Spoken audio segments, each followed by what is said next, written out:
All right. I am too. I'm looking forward to it. We have one last game that we want to talk about before we look at the remaining SEC slate. And this is a big game that we didn't really expect to be a big game. Two teams coming into this, 4.5 point win totals projected for the season. But we have Mississippi State and Arizona State. And this is one that's flying under the radar a little bit. Yeah, no, it definitely is, and I think it's going to be the nightcap for the evening when it comes to the SEC. Pardoning any lightning delays or weather delays like we saw last week with Southern Mississippi and Kentucky. But this one's flying under the radar. I think Arizona State's coming in as like a 7.5 point favorite. I hope I don't buy too much into the propaganda. I was looking at Arizona State's Instagram, and they were showing they made a post and it had like the crowd, and they used the stadium pulse meter from College Football 25, and I was like, it is a strong crowd, but it's Arizona State and it's Mississippi State. And Blake Shapen, transfer quarterback from Baylor, starting once again for Mississippi State, really showed out. He had 3 touchdowns. He led the team in rushing as well against Eastern Kentucky. And so looking to build off that performance for Mississippi State is something that they're expecting to see this game. Yeah, no, I'm looking forward to this team and this team playing. You mentioned Blake Shapen played a great game. They had a lot of good stats there on the sheet. Jeff Lebby in week 1, he came out and he wasn't thrilled, even though they got that big win. He was like, we on paper looked great, but a lot of this was explosive plays. We need to be a little bit more consistent and less streaky. I don't think there's anything wrong with chunk plays, but knowing that self-awareness and trying to bring a little bit more consistency to the game this week. And we saw 3 fumbles that Mississippi State put on the ground that they were at least able to recover. I think we'll see better weeks from rushing, or better performance from rushing with Johnny Daniels, Kayvon Lee this week. I'm looking forward to Mississippi State coming in here and giving it to them. They play fast football, 2.8 plays per minute. They're going to really overpower this Arizona State defense with how quickly they're going to be getting the ball out. And if they can get those chunk plays, that's pretty demoralizing to a defense.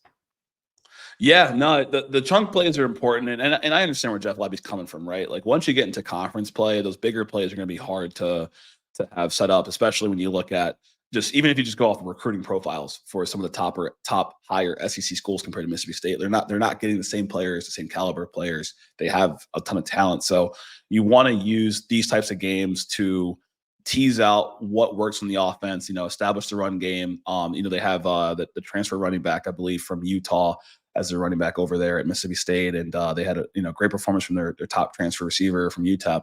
And so Jeff Lebby kind of comes from that Josh Heupel family of coaching. Josh Heupel, if people that followed UCF in the past, they saw to what Hunter's saying, that 2.8 seconds per play offense, which doesn't allow for teams on defense to get set up properly, get players in position, and really get rested, right? Those are the type of offenses that you see players on defense, have intentional cramps, or potentially there's an injury on the field where they're on the ground and then they somehow are walking up perfectly fine because the defense is not able to really get set up. Maybe this year with radios being installed in the helmets, you might not see that as much. Coaches don't have to make all the signals from their hands and have dummy signals. Now they can actually talk to the players for the first time in NCAA history at the FBS level. But technology aside, Mississippi State and Arizona State are both trying to establish who they are as programs. Both teams finished bottom in their conferences last year, respectively, for the Pac-12 and the SEC. And then, Arizona State's coming into this year in the Big 12. So brand new conference for them. This will be the second Big 12 on SEC game for the day when you include Arkansas versus Oklahoma State. And so going on the road, playing at 10:30 at night Eastern or 9:30 Central if you're in Mississippi, it's going to be more comfortable, of course, time zone wise for Arizona State.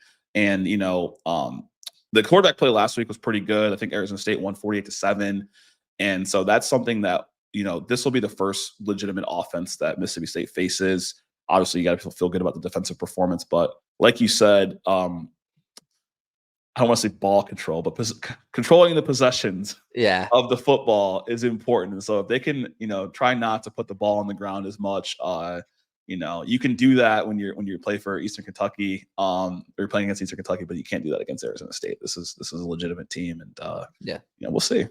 Yeah, I expect both to really take their shots offensively. they're both, you mentioned, trying to find their identity. They're going to have a tough stretch ahead when it comes to their interconference play. So when they're looking at these out of conference games that everyone's scheduled this year, they're like, we need to pick up that one. We need to win that one.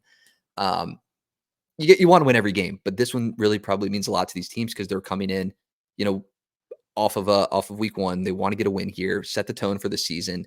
I think they take the shots. We see one that goes down to the wire. I like the Bulldogs 31-28. Yeah. Okay. I mean, hey, I'm here for it. I'm taking the Bulldogs here as well. I think the spread's 58.5. So your point total gets pretty close to that. I'm gonna say it's gonna be 42-28 Bulldogs. Call me crazy, but I think the defense figures it out later in the game, and I think the offense just hits a rhythm, and it's just I'm trusting the offensive and defensive line from the SEC when it comes to Mississippi State. So I have the over here with my point total, but it'll be a fun one regardless. I'll definitely be tuning in at 10:30. Hopefully I can keep my eyes open, but definitely one. If I can't, I will be watching the highlights on YouTube the next day. Yeah, that could be a Sunday morning pre-NFL warm-up game. Yeah. Record it, DVR, whatever. Absolutely.